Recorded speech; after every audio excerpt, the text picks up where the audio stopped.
My name is Tanya Zuniga. I'm 32 years old. At the end of our family lunch, my younger sister set her fork down, smiled like she was doing me a favor, and said, "Just don't come next week, okay? It'll ruin the vibe." She didn't whisper it. She didn't hesitate. She said it the way someone suggests switching seats at a movie theater. My mom looked at her plate like it suddenly required deep concentration. My dad didn't react at all.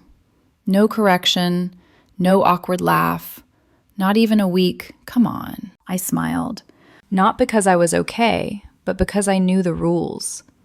If I looked hurt, I'd be overreacting. If I defended myself, I'd be dramatic. Smiling was the safest option. Neutral, unprovable.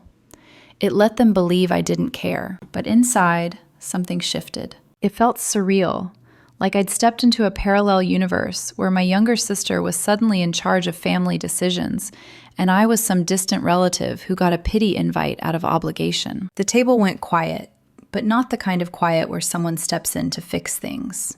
This was the quiet of silent agreement, the kind where everyone decides, without saying it out loud, to let the moment die. I don't know why I looked at my dad.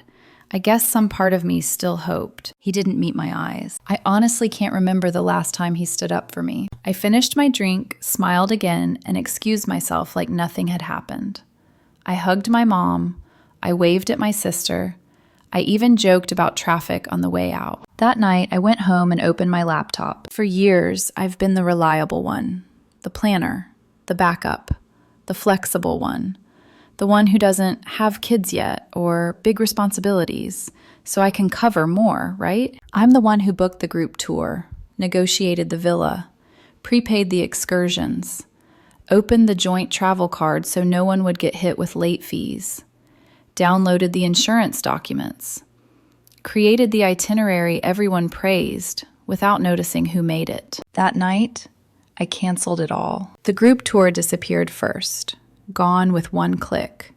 Then the cooking class, the vineyard day, the chartered boat, every booking tied to my account, every reservation requiring my authorization. Without me, the trip unraveled. Next, I froze the joint travel card, the same card my sister used to upgrade her flight seat and my brother used to pay the villa deposit.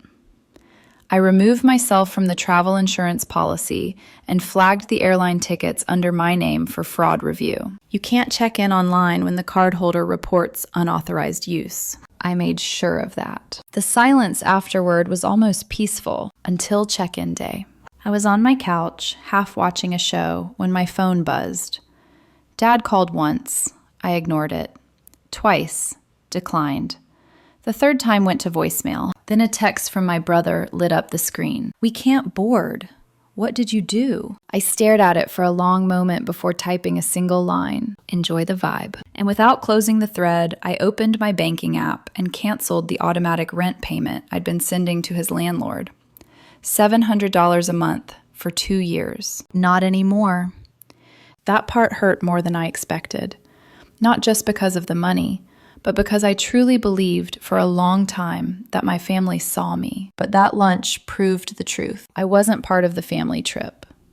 I was the sponsor. They didn't call the next morning. No angry group text. No guilt-laced message from my mom. Just silence. And for the first time in years, I didn't fix it. I let the quiet sit. The calls didn't stop after that first text. I ignored every single one. Dad called again around noon, then my mom, then my sister. The kind of rapid-fire calls that only happen when something has gone very wrong, and everyone suddenly remembers who usually fixes it. I didn't answer. Instead, I imagined them at the airport, my sister pacing in front of the counter, her voice rising with every, "There must be some mistake." My brother juggling tired kids and frustration, snapping at anyone within reach. My dad standing a few steps back, arms crossed, watching it all unravel and telling himself it was unnecessary drama. I went about my day like nothing had happened. I made coffee. I folded laundry. I went to the gym. No one asked me to forward confirmations. No one needed help pulling up insurance documents. No one asked if I could just spot something real quick. The silence felt strange and freeing. That evening, my mom finally texted. "We're staying at a hotel near the airport. Your sister's upset. The kids are exhausted. Can you please call me?" No apology, no acknowledgement, just emotional leverage. I stared at the message for a full minute, then locked my phone and set it face down on the counter. I wasn't going to be the fixer this time. They didn't go to Europe. They didn't go anywhere I'd planned. Instead, they booked a last-minute budget resort in Florida. 2 basic rooms, a buffet, no excursions, no wine tours, no sunset boat. They posted one photo, the kids by a cloudy pool, smiles strained, no caption, no tags, no "wish you were here." It looked less like a vacation and more like a compromise. 4 days passed with no contact. Then, Friday night, my apartment intercom buzzed. Once, twice, again. I wasn't expecting anyone. I answered, already irritated. "Hello?" "Open the door, Tanja." My brother's voice. I hesitated. Then I buzzed him in. He walked into my apartment like he still belonged there. Didn't sit down. Just stood in the middle of my living room, arms stiff at his sides, jaw tight. "You seriously messed everything up." No hello. No how are you. Just that. I let him talk. He said my sister was furious. Dad was embarrassed. The kids were confused. Mom was stressed. He said the entire trip turned into a disaster because I chose to act like a child over one comment. One comment. When he finally paused, I asked quietly, "How many trips have I paid for?" He frowned. "That's not..." "How many hotel upgrades? How many dinners? How many fees have I quietly covered?" I kept my voice steady. "Did anyone notice when I booked the larger van so your kids wouldn't be cramped in the back seat?" He shifted, started talking about how families don't keep score, how money shouldn't be used as leverage. Then he said it. "You embarrassed them, leaving everyone stranded at the airport like that." I looked at him and asked, "When was the last time you paid your own rent?" That shut him up. "You're really throwing that in my face?" he snapped. I didn't answer. I just pulled up the payment log on my phone and turned the screen toward him. 2 years, $700 a month. He stared at it longer than I expected. "I thought you didn't mind," he said finally. "You never said anything." "Exactly," I replied. "You counted on me not saying anything." That was the moment something clicked for me. I wasn't angry anymore. I wasn't even hurt. I was done. "I'm not the extra person anymore," I told him. "Either treat me like a sister or don't, but I'm not your wallet." He looked like he wanted to argue, wanted to say something sharp. Instead, he turned and walked out. I locked the door behind him and blocked his number. That was the real break. The kind people don't come back from unless something actually changes. And for the first time, I didn't chase after it. I let them sit in the silence I'd been drowning in for years. A full week passed without a single message. No calls, no group chat memes, no "can you help with this real quick" texts. The silence felt like punishment and relief at the same time. I kept expecting the familiar cycle. Someone would crack, accuse me of being dramatic, tell me I'd gone too far. I could already hear the words in my head. "She's always been sensitive. You know how Tanja gets." But it didn't come. Then, Sunday morning, my phone buzzed. A text from my dad. "Let's talk. Just you and me." I almost ignored it. Almost. But something about the way he wrote it, no pressure, no guilt, made me pause. "If you want to talk," I typed back, "come here." He showed up an hour later. Same knock he used when I was younger. The one that said it's me without needing to say it. I realized then he hadn't been inside my apartment in over a year. He looked like he always did when he was trying. Clean sneakers, a tucked-in polo, the watch I gave him 2 Christmases ago, the one he never wore until now. He stood there for a second, then sat across from me at the kitchen table. No small talk, no coffee, no easing into it. "I didn't realize how far it had gone," he said. I stayed quiet. He told me he thought I liked being the organizer, that it made me feel involved, like it was my role. Your sister cooked, your brother complained, you handled the rest. Then he said the part that mattered. We stopped asking if you were okay with any of it. He admitted things got ugly after the airport, everyone blaming each other, no one wanting to own what happened. But no one could deny how much I'd been holding together for a long time. Then he apologized. Not dramatically, not with tears, just steady and honest. I'm sorry we put so much on you and acted like you owed it to us. He hesitated, then added, cutting off your brother's rent, that hit me. I didn't even know you were still paying it. I thought that ended a while ago. It didn't, I said. He paused, looked down, then nodded. That's on me too. He reached into his jacket and pulled out a folded piece of paper. It was a rent receipt. I paid it, he said, this month.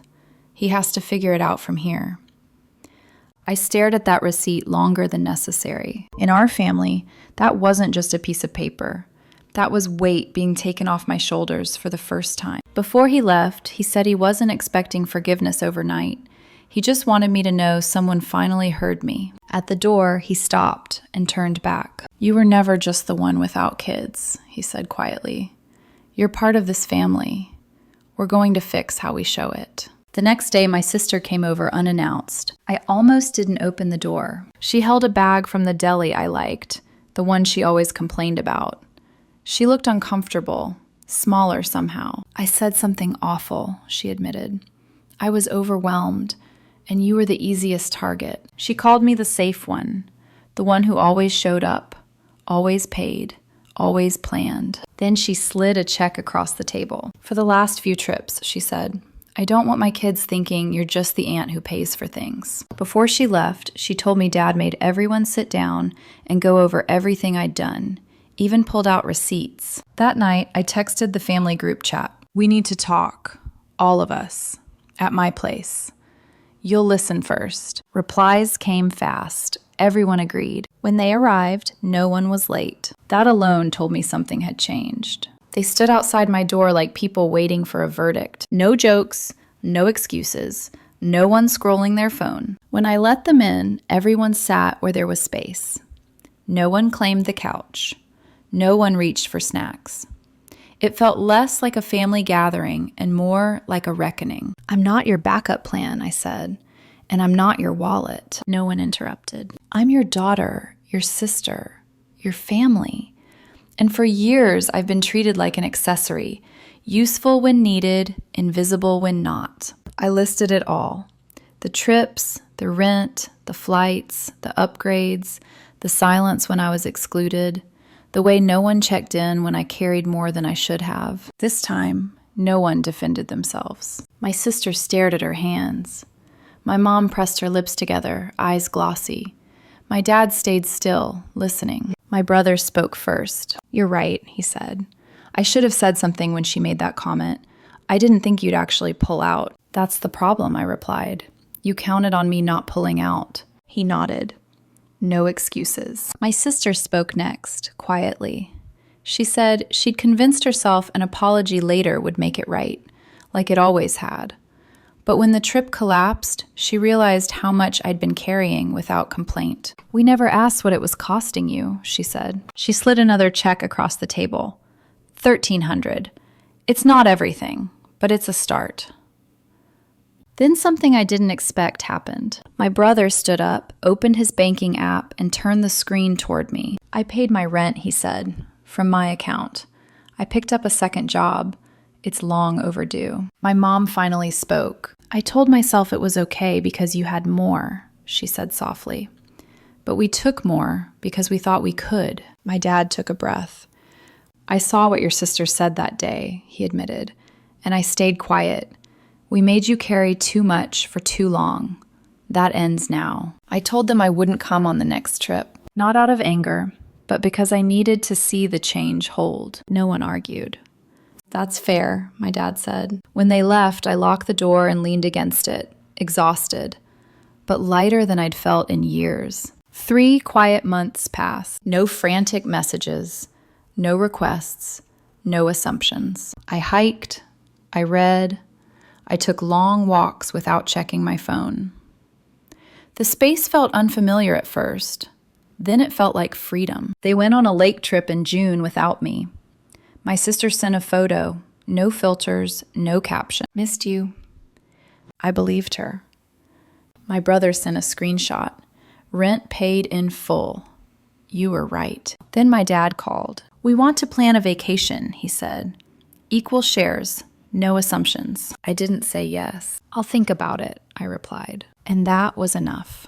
Weeks later, an envelope arrived with no return address. Inside was a handwritten card. You always made things special. We're trying to catch up. Taped inside was a gift card to my favorite bookstore, the one I'd mentioned once, in passing. It was from my sister. Then my mom texted. Dinner Sunday, just us. I went. Same house, same table. But everything felt different. No jokes about money, no comments about flexibility. Halfway through dinner, my mom looked across the table and said, We're glad you're here. Before I left, my dad handed me a folder. Inside was a deed amendment. My name had been added to the family cabin, the one I helped fix but was never really invited to unless something broke. It's part yours now, he said. Not because you paid, because you carried us. I stood in that kitchen holding the folder, realizing it was never about property. It was about being seen, not for what I gave, but for who I was. Now, when we plan trips, I'm included from the start. Costs are split. My sister asks if I want my own space. My brother offers to drive.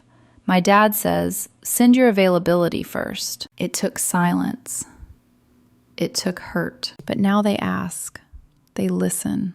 They respect. For the first time in my adult life, I don't feel used. I feel home.